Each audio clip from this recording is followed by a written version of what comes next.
MSCBच्या वागणुकीमुळे सरकारच्या प्रतिमेवर परिणाम होतो आणि तो झालेला मला अजिबात मी सहन करणार नाही।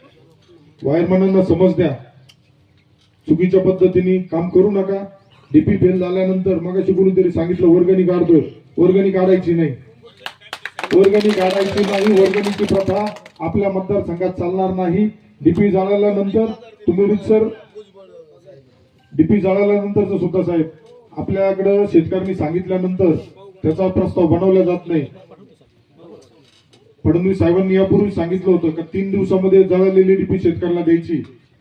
थोरात साहेबांच्या माध्यमातून होतं, परंतु तुमच्याकडून प्रस्ताव वरती येत नाही, त्यामुळे कधी कधी ती अडचण होती। तर डीपीला पैसे कोणालाच द्यायचे नाही। डीपी झाल्यानंतर वर्गणी काढायची गरज नाही, ऑइल झाल्यानंतर वर्गणी काढायची गरज नाही।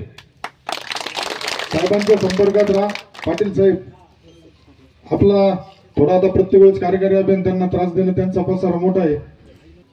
ग्राहकाला एवढं माहित नाही, कारण हा इथला पसारा कुठं तोड झालाय, कुठलं सबस्टेशन कुठं तुटलंय, काय झालंय हे या लोकांना माहित नाही। तुम्हाला फोन आल्यानंतर तुमच्या सहकारी अधिकाऱ्याला तुम्ही सांगितलं पाहिजे। त्यांना एक थोडं फक्त काय माहिती का, आपलं जे बदनामी होती ना MSCBची, ही आपण नीट बोलत नाही ग्राहकांची, म्हणून हा प्रॉब्लेम आहे।